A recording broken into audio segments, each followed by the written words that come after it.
Welcome, greetings. Welcome to our 10th review in the mid 2019 review series. Luca, what are we smoking today, my friend?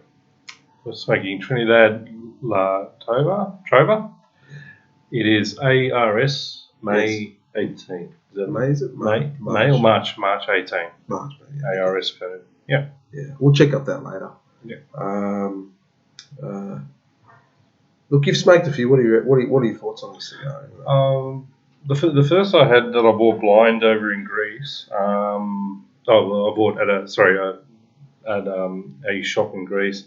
It didn't wow me. I didn't get much out of it. But then I've had one with you, Reece, not too long ago. Yeah.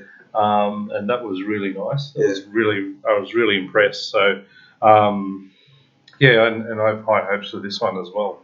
So I think that one that we had was from RAG August 2017. From your box. Yeah, this is ARS March 18. Sounds familiar because I think I picked them up from famous Falmouth LCD at the LCDH at the port at Falmouth, Jamaica, and North Jamaica. I remember you called me and you were raving that you found them in that shop there. Yeah, that's very exciting. Yeah, you were so excited. I'm very excited because we'll talk about this subject more during this review. But at the time, these were unavailable, and you'll find that they come into availability and unavailability. Yeah. We'll explain why that is. We'll go into full history of LCDH releases, and we'll explain what's going on. But anyway, any notes on? We haven't actually.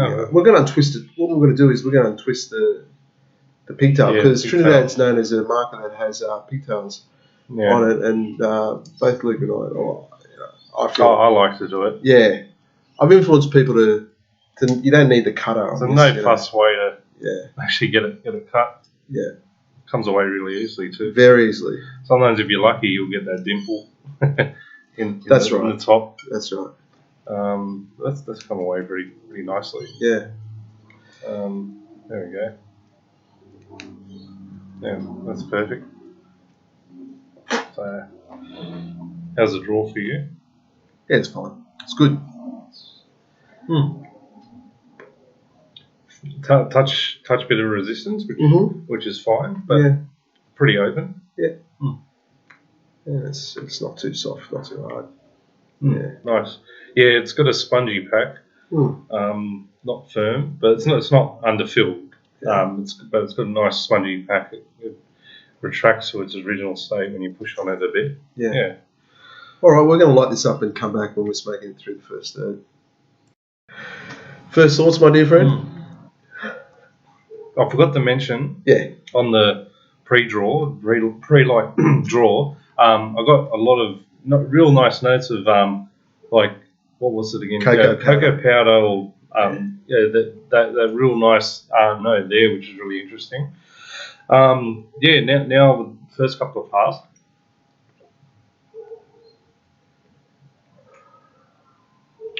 It's a nice, there's a bit of nice toasted tobacco and cocoa powder there, and it's a little bit of a tingle on the retro howl, but it's pretty smooth. It's not so much a spicy tingle yet, I don't think.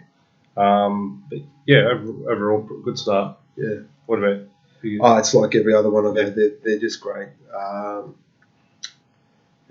always said it's got a slight. Is the word umami? Is it the word? Like those steak or tomato or like a savoury. There's always a savoury flavour. twang. No. A slight savoury twang to them. Every one I've had has had a slight savoury twang, but definitely, just a quality butter. I was going to say creamy butter as well coming in. Yeah. Yeah.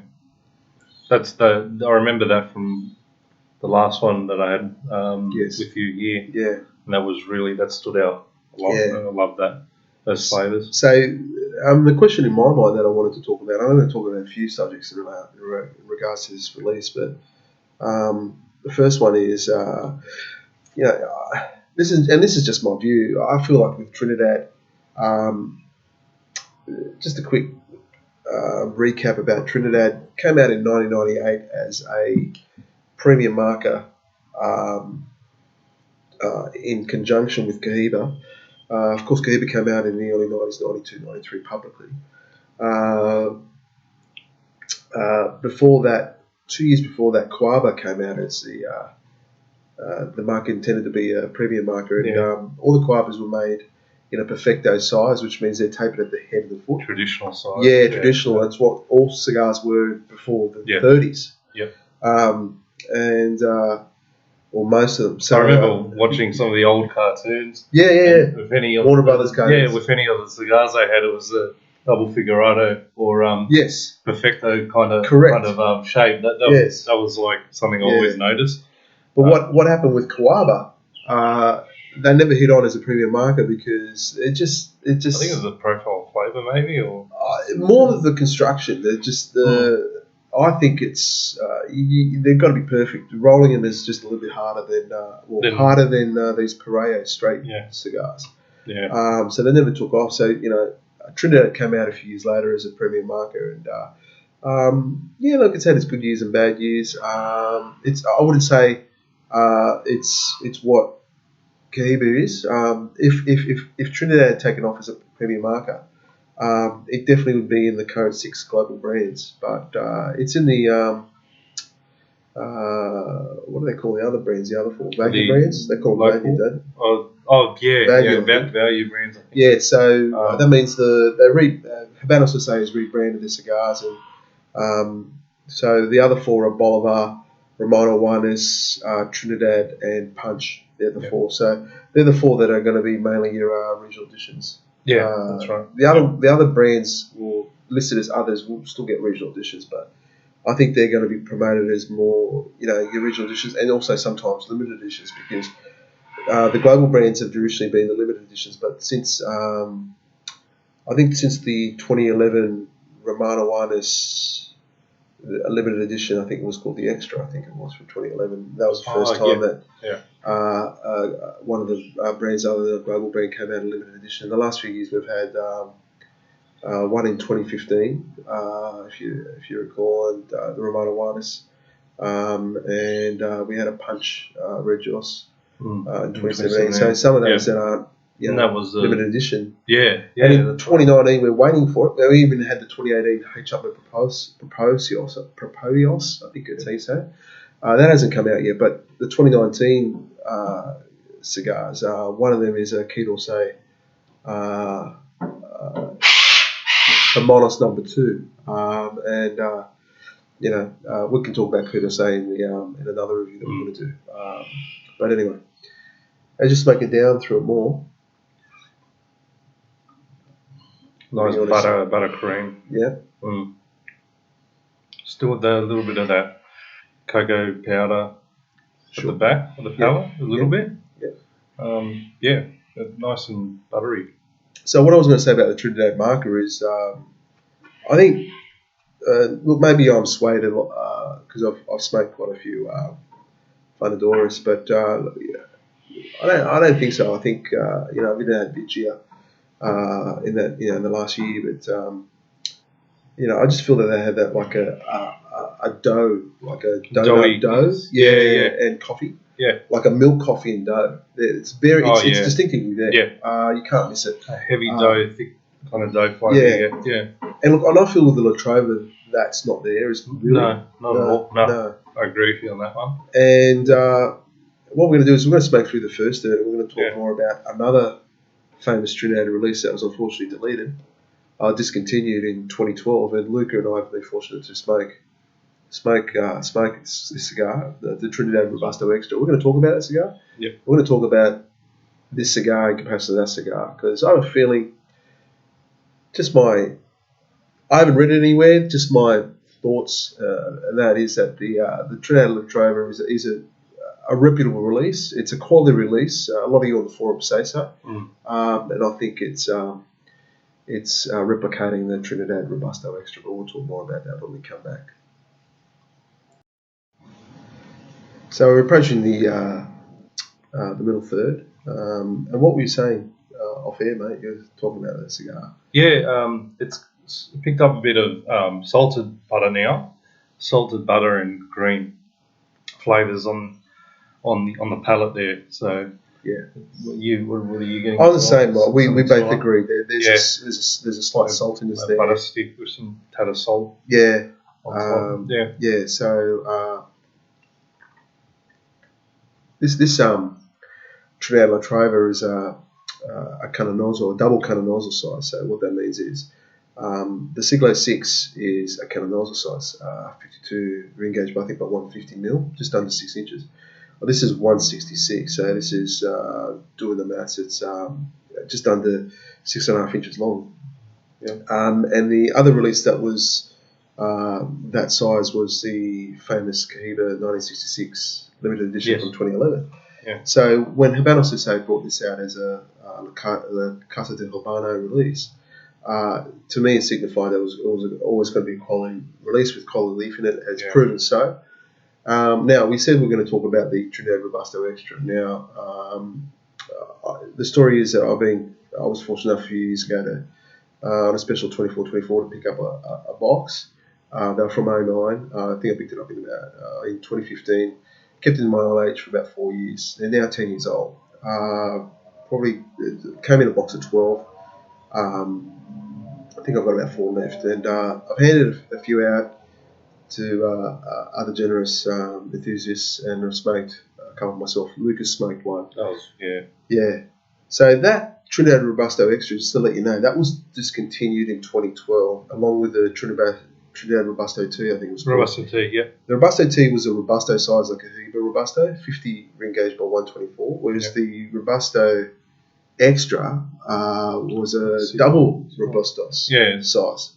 50 by 155, almost a Siglo 6. Yeah, and when we smoked it, I was saying to Luke, I had a feeling at the time that this was the Siglo 6 of the Trinidad market, and sadly it was discontinued. And I don't have firm reasons why. I'm sure Habanos SA have their reasons why, but it's a much missed cigar, and it was always a quality cigar. Now as I get older, it's fantastic, and I found that very buttery. I mean, the last one I had, Luca, wasn't salty, but the one that we had a bit of salt. Touch of salt, not as salty as this though. Yes, no, yeah. But that was a nice butteriness in there. I think I picked up a bit of biscuit butter notes with that. Sure. Whereas this, it's more butter, salted butter, right now at the moment. So yeah. And what I wanted to tell you is, after smoking some Robusto Extras, and some of you on the forum, you know the Trinidad Robusto Extra, you know what a quality cigar is, and that I can't help but feel there's a connection here. There's I don't have the proof. I'm just going by, my personal feeling, opinion. But this Trinidad La Trova is going to age fantastically, without a problem. And it reminds me so much of the Trinidad Robusto Extra a lot. Oh yeah. I reckon this will age for beyond 5 years really well. Yeah, very well. I reckon. Very well. Now, while we're talking about this release, we did mention it, La Casa de Habanos release. So the history behind that is the La Casa de Habanos releases, or we call them LCDH for short. They're dedicated Cuban Habanos SA Cuban cigar shops all around the world, and as a thanks, the thinking is that Habanos SA release special releases every year, and they go to these shops. And what had happened was, I think the first one came out in the early 2000s, or around 2003, 2000, I think 2004. And up to about 2011, these LCDH releases were like regular production and freely available. And after that, what happened was, what you need to know, this is important, they come out in runs of like 5,000 boxes, and then they get sold, and then they go into hiatus. They're not discontinued, they're in hiatus. So Habanos SA always has cigars in hiatus due to their crop production and managing their cigar production. It can be a bit cyclical at times, like depending on what. I've asked Alex from Cuban Cigar website, runs the Cuban Cigar website. He feels that I know there's a bit over 200 regular production cigars. Not all of them are premium. Some of them are what we call cheap and cheerfuls. He said I think 218, but there's probably at the moment 150 in production. So there's always about a quarter that aren't around. But with the LCDH releases, the reason you couldn't find the Drill Trova is that all of you guys bought them up, and for about 6 months or maybe 12 months they're unavailable, and they've come back again, and then they're going to be unavailable again. So the good news is that since that 2011 release, they haven't tended to be discontinued. There have been some that have been discontinued beforehand. So, specifically talking about the Bolivar Gold Medal, the La Gloria Cabana, and Mensos from 2010, that's no longer available. In fact, La Gloria Cabana is an interesting marker because the leaf for that, I feel, is in very low numbers because there was a couple of LCDH releases in 2015 that I haven't heard much from at all. And the Medell Deal number 2 was discontinued in 2014, and only the very thin, skinny, small Panatella LGC Medell Deal number 4. Yeah. And Luke and I love that cigar, and I've done a review on it in this series, and look, it's just not around. It hasn't been around in 2019, and I'm definite on that it's not discontinued because Manos SA, because of trademark reasons, they don't let their brands fall by the wayside. There's always at least one in there. So true. So I feel that the LGC Medell Deal number 4 is in hiatus, and another cigar there's only one in the regular production, and that is the Diplomaticos number 2. Yep. Yeah, in the last few years, you've noticed the same thing. I know a number of you want the Diplomaticos number 2. They're not around for 6 months, and then they come around for 6 months, and they're not around. But as for these LCDHs, that's releases. They're not regular production. They're qualified. They qualify as a special release. Special release, but they're not limited. They come out in limited runs, and then they wait for the release to go, and they're on and off. Yeah. It's not like limited editions where it's a certain amount of boxes. 1 year or 2 years. Yeah, and that's it. Yeah. Which is a good thing. Same with regional editions. They'll be out for a year or 2 and then they're gone. Yeah, that's right. Yeah. Some are hard to move. Some take a long time to move. Absolutely right. So some won't be that hard. So if you want to release an El Rey del Mundo cigar and call it a Thanos, that's going to have people begging for exactly, knocking on your door, please can you sell it to me? Or the upcoming Asia Pacifico release from 2018, the Punch 898, which a number of you on the forum have wanted to know why do they come in a 10 count box when it's an 898. When it's an 898. Best thing to do is don't question it, just accept it. The main thing is that it's a Dahlia size. It's and that Formosa original edition release is a Churchill size, and they're the sizes that you just don't see them. Get us enthusiasts really excited. Yeah, that's right. Yeah. It's hard to find. It's refreshing to see those sizes come through. Yeah, absolutely. Yeah, exactly. Yeah. No, I'm loving this. The smoke's really cool as well. Just like the ad, it's not too hot near the cherry. I've been puffing a fair bit of it. Tell our audience about the retrohale, because I'm a little bit congested. Retrohaling for me today, I don't think I'm going to get a true result, so I'm refraining from retrohaling today's review. But I'll leave it to Luca to tell us about the retrohale so far. Yeah, it's a bit of a tingle on the retrohale. I still get that salt note just slightly on it, which isn't surprising because I'm getting also salt on the palate.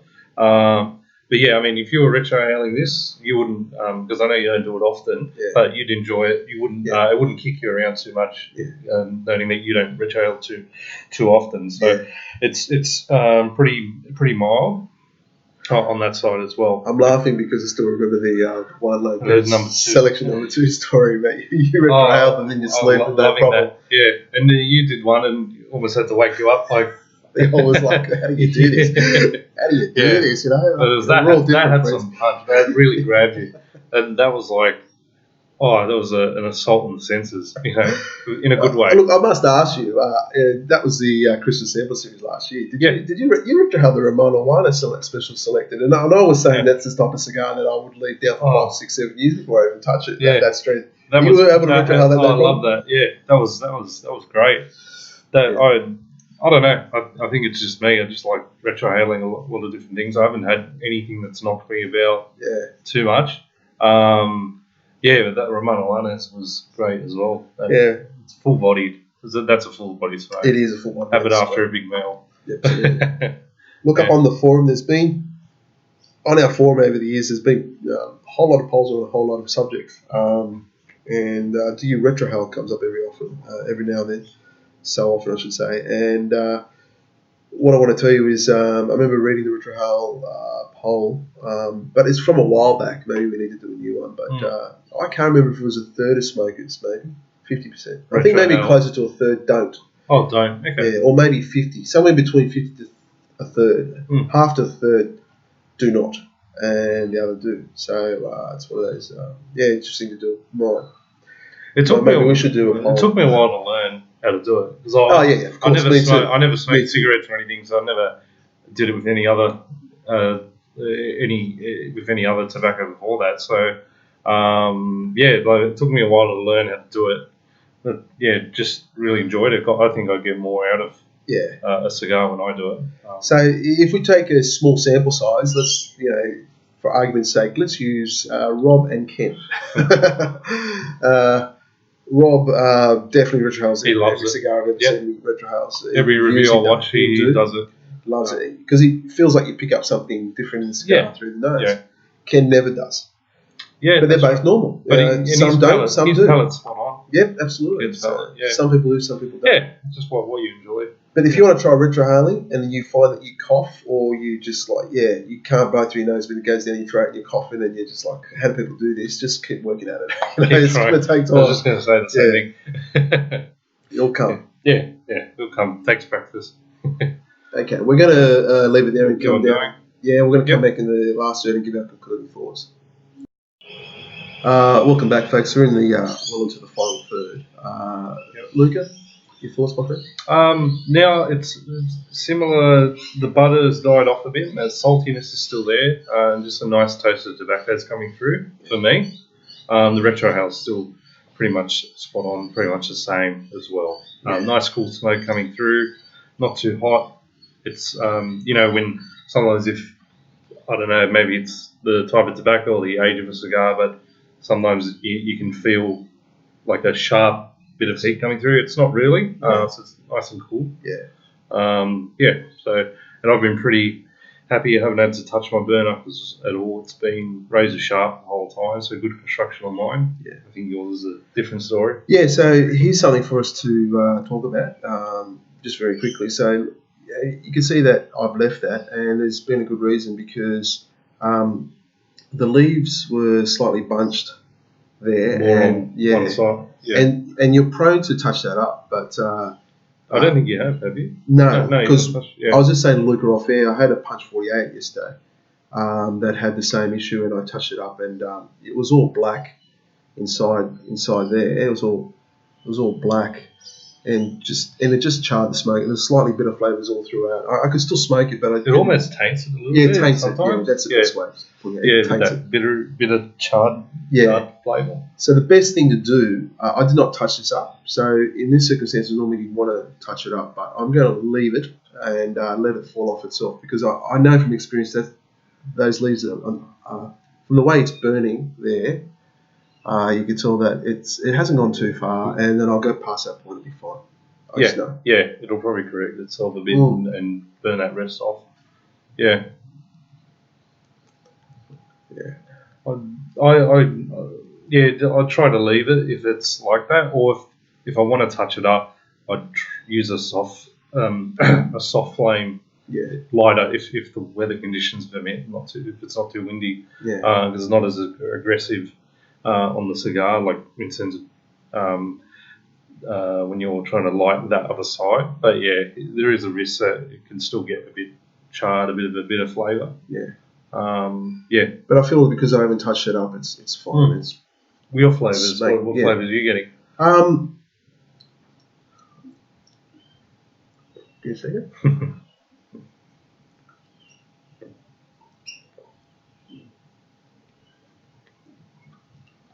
Still the retro ale's still got that nice sharpness to it that I get. It's got a it's definitely the butter and the cream we're talking about has given way to just a core like a unami for me, like a I wouldn't say steak, but like something like a unami flavours, more on the savoury, slight savoury taste. It's really pleasant.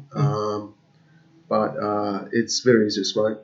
Yeah. It's such an easy smoke, not too complex. Not complex at all. No, not too complex. No. Something I could.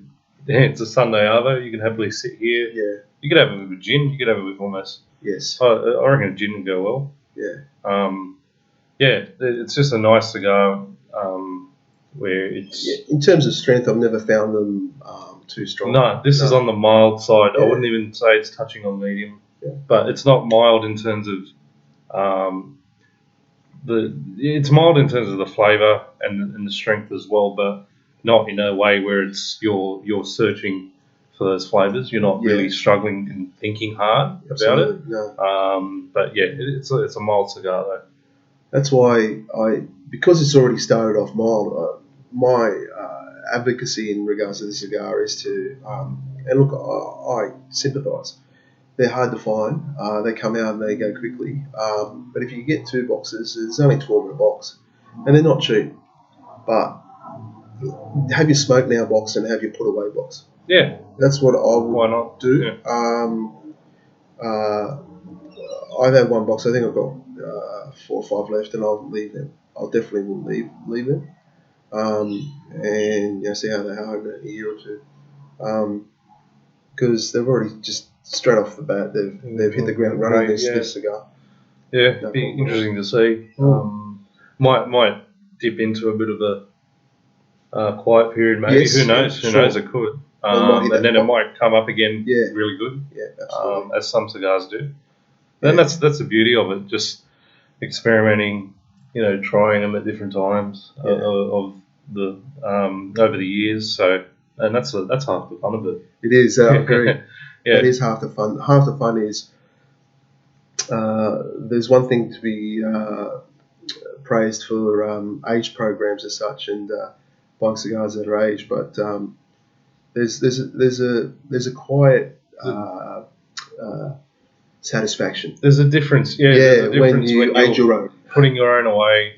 And then you keep them in good storage conditions. Yeah, keep them in good storage conditions. You age your own, and you've come to the point where you have a lot of cigars, and because you've got a lot of cigars, these age without you even trying.